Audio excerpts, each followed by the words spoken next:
പരിശുദ്ധ പരമ ദിവ്യകാരുണ്യത്തിന് നേരവും ആരാധനയും സ്തുതിയും പൂഴ്ചയും ഉണ്ടായിരിക്കട്ടെ.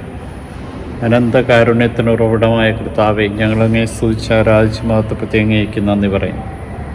നിൻ്റെ കരുണയും സ്നേഹവും ഞങ്ങൾക്ക് ഓരോരുത്തർക്കും നൽകി അനുഗ്രഹിക്കുന്നതിനെ ഓർത്ത് നന്ദി പറയും.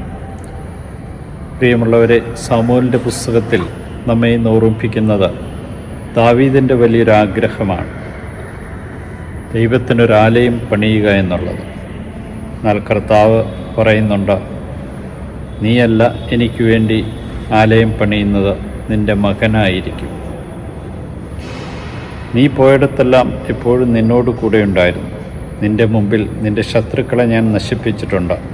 ഭൂമിയിലെ മഹാത്മാക്കളെപ്പോലെ നിന്നെ ഞാൻ മഹാനാക്കിയിട്ടുണ്ട്. എൻ്റെ ജനമായ ഇസ്രായേലിന് ഞാനൊരു സ്ഥലം കൽപ്പിച്ചു കൊടുക്കും. അവരിനിയും സുരക്ഷിതമായി സ്വന്തം സ്ഥലത്ത് പാർക്കേണ്ടതിന് ഞാനവരെ നട്ടുപിടിപ്പിക്കുമെന്ന് ഓർമ്മിപ്പിക്കുക. ദൈവത്തിൻ്റെ കൃപയും അനുഗ്രഹവും നിറഞ്ഞുകൊണ്ട് ദാവീദിനെ അനുഗ്രഹിക്കുന്ന ദൈവം, ദിനങ്ങൾ കഴിഞ്ഞ് നീ പൂർവികരോട് ചേരുമ്പോൾ നിൻ്റെ പുത്രനെ ഞാൻ ഉയർത്തി അവൻ്റെ രാജ്യം സുസ്ഥിരമാക്കുമെന്ന് ഓർമ്മിപ്പിക്കുന്നുണ്ട്. നിൻ്റെ മുമ്പിൽ ഞാൻ തള്ളിക്കളഞ്ഞ് സാവോളിൽ നിന്നെന്ന പോലെ അവനിൽ നിൻ്റെ സ്ഥിരമായ സ്നേഹം ഒരിക്കലും പിൻവലിക്കുകയില്ലെന്ന് ദാവീദിനെ ഓർമ്മിപ്പിക്കുന്നുണ്ട്.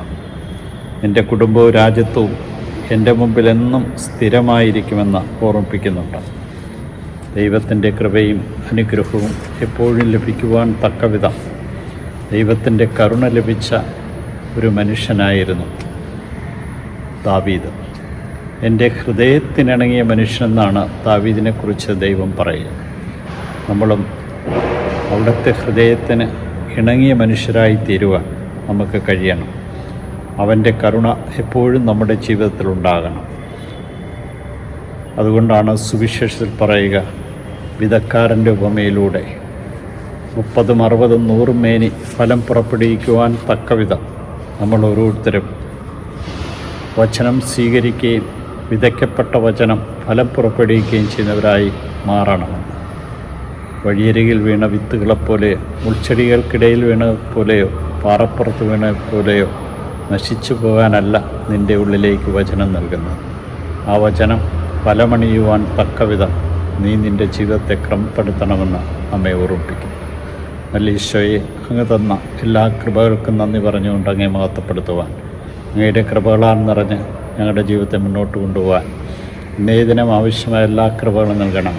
കേൾക്കുന്ന വചനം ഹൃദയത്തെ സംഗ്രഹിച്ച് ജീവിതത്തിൽ പകർത്തുവാൻ ഞങ്ങളെ അനുഗ്രഹിക്കണം. ഈശോയെ നന്ദി, ഈശോയെ സ്തുതി, ഈശോയെ ആരാധന.